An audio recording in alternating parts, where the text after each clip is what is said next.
Hey everyone, welcome to my channel where we dive into true crime stories with heart and hope. Today we're stepping into a mystery that stumped Ohio for almost 20 years. Picture a 27-year-old med student out for drinks with friends ready for spring break. He's caught on camera walking into a bar smiling and joking. Then he's gone, vanished from a place with one main exit. This is the story of Brian Shaffer, a guy with a bright future whose disappearance has left a city searching for answers. Brian Randall Shaffer was born February 25, 1979 in Pickerington, Ohio. The oldest son of Randy and Renee Shaffer, he grew up with his younger brother Derek in a close family. Brian was a charmer with a quick wit. Tall, about 6'2", with a lean build around 165 pounds. He had short light brown hair and hazel eyes. Friends said he could make anyone laugh.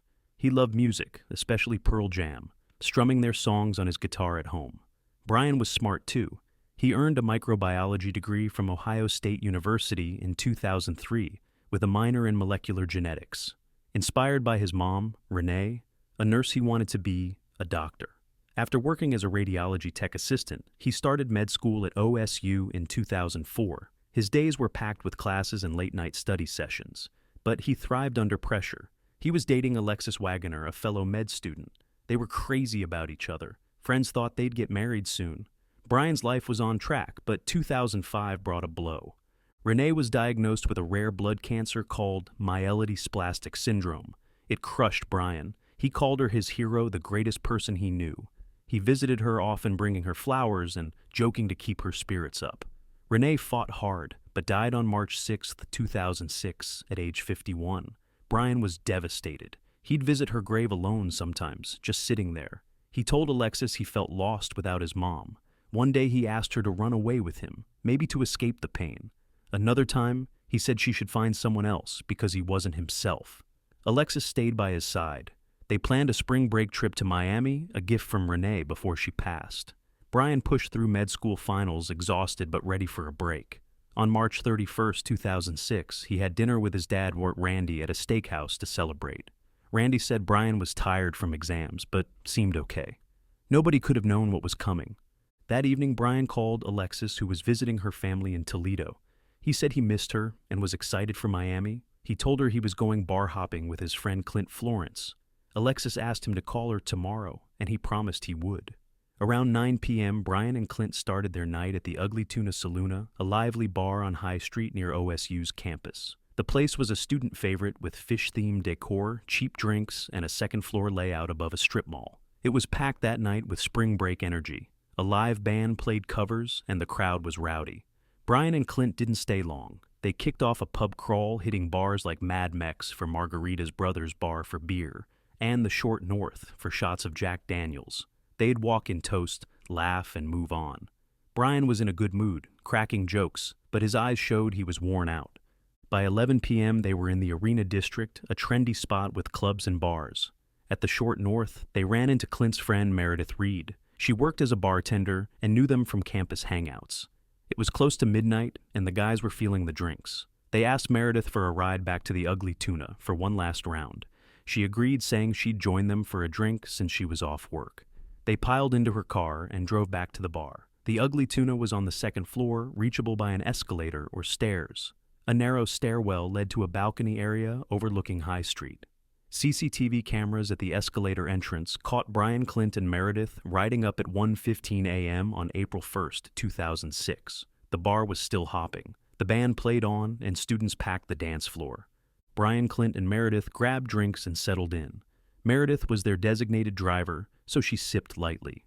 Around 1:55 a.m., cameras showed Brian near the escalator, talking to two women OSU students he'd met that night.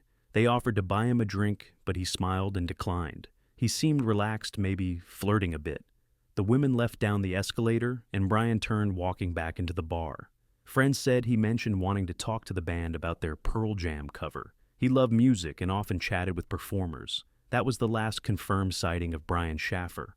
Around 2 a.m., Clint and Meredith were ready to leave. The bar was crowded and loud.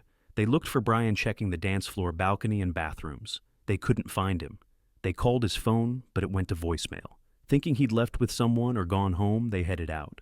Meredith was annoyed but not worried. The Ugly Tuna had one main exit down the escalator covered by CCTV. There was also a fire escape for emergencies and band equipment, but it was rarely used. Police later reviewed every frame of footage. Everyone seen entering the bar was accounted for leaving, except Brian. He didn't appear on any exit tapes. It was like he vanished inside the bar. The next day, April 1st, Alexis tried calling Brian. No answer. She texted him about their Miami plans, but got nothing. Worried, she called Randy. They checked Brian's apartment a short walk from the bar. His car was still parked outside, but his phone, wallet, and keys were gone. By Sunday, April 2nd, Randy and Alexis reported him missing to Columbus police. Detectives were skeptical at first, thinking Brian was just a drunk student who'd show up. Randy pushed them to act, saying Brian wasn't the type to ghost his family. Police launched a search focusing on the Ugly Tuna. They found the fire escape led to an alley but had no cameras. They wondered if Brian used it, but found no evidence. The bar's layout had blind spots, especially near the balcony and bathrooms where cameras didn't reach. Police interviewed Clint Meredith, the band, and bar staff. Nobody saw Brian leave. The two women confirmed their brief chat and were cleared. The band said they didn't recall talking to Brian. Detectives searched Brian's apartment. Nothing was out of place. His phone last pinged at 2:09 a.m. near the bar, but went dead after. His bank accounts showed no activity. Police dogs sniffed around the bar and nearby Olentangy River, but found no scent. Divers searched the river for a body. Nothing. They checked hospitals for John Does and scoured High Street. Over 100 people were interviewed, friends, classmates, patrons. No leads. Some suspicion fell on Clint. A private investigator, Lori Davis, said Clint and Brian had tension after Clint flirted with Alexis at a party. Clint denied it and took a polygraph, but results were inconclusive. He cooperated fully and was never charged. Meredith was shaken, saying she wished she'd looked harder for Brian. The case went cold, but it lit up online. Web sleuths on Reddit and forums like Web Sleuths obsessed over the CCTV mystery. How could Brian vanish from a bar with one main exit? Columbus police had several ideas. First, foul play. Detective John Hurst, who led the case, said someone might have targeted Brian. He was tall, outgoing, and noticeable. Hurst thought a fight could have happened in a bathroom or alley out of sight. He believed Brian was lured out the fire escape, maybe by someone he knew. Some speculated Brian was hidden in band equipment, but the band's gear was checked. Detective Blanche Tucker, who took over after Hurst retired, said someone was withholding information. She re-interviewed witnesses in 2010, but hit dead ends. Crime Stoppers offered a $100,000 reward for tips. Another idea was that Brian walked away. Renee's death hit him hard. He'd told Alexis he was struggling. A week before vanishing, he told a classmate he needed a break from med school stress. Some thought he used the fire escape to slip out and start over. In 2008, attorney Neil Rosenberg emailed a private investigator saying detectives believed Brian might be alive hiding somewhere, but Brian had no reason to run. He loved his dad and Derek. He was excited for Alexis in Miami. His phone and wallet were gone, but no new identity surfaced. Living off the grid with no money seemed unlikely for a med student with big plans. A third possibility was an accident. Brian was drinking heavily. The area around the Ugly Tuna was part of the South Campus Gateway project, with construction sites, trenches, and heavy machinery. Some thought he fell into a pit or dumpster, but searches found no body, no blood, no clothes. His phone pinging at 2:09 a.m. meant he was near the bar not far off. Another theory was drugs.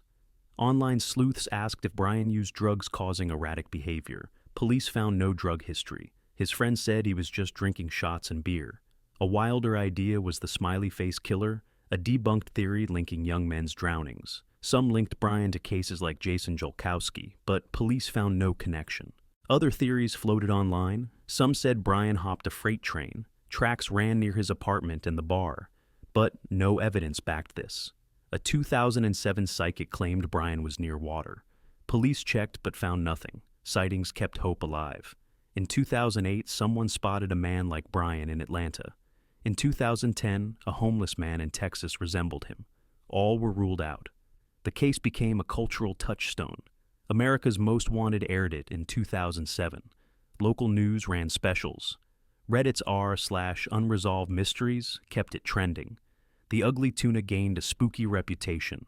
OSU students swapped stories about Brian's ghost haunting the bar. The CCTV clip of Brian at 1:55 a.m. became iconic, called one of the creepiest in true crime.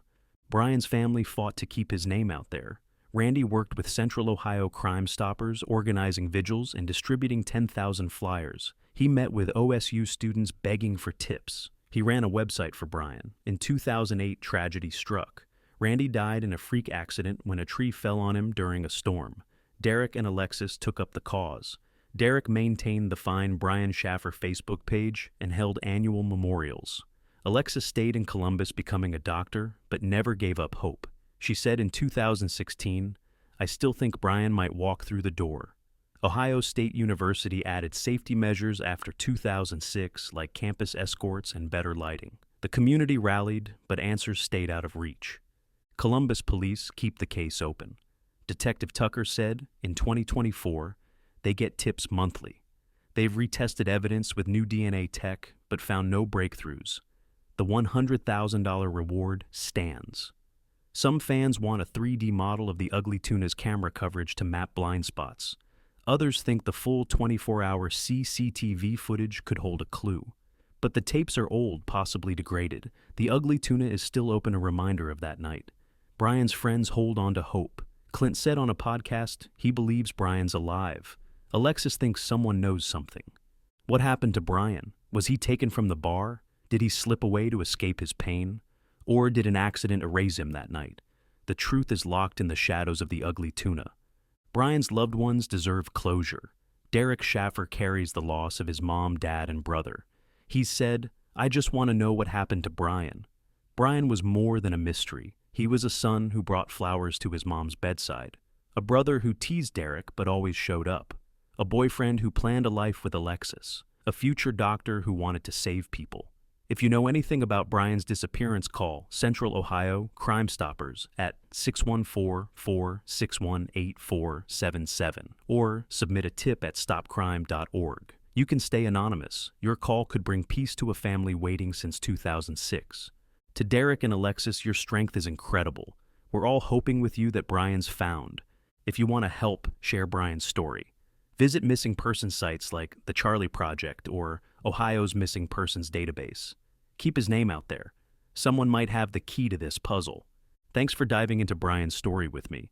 If you're hooked on true crime like I am, please hit that subscribe button and turn on notifications. By joining our community, you'll get new mysteries every week that pull you in and keep you thinking. Your support means the world, and I can't wait to share the next case with you. Let's keep these stories alive together.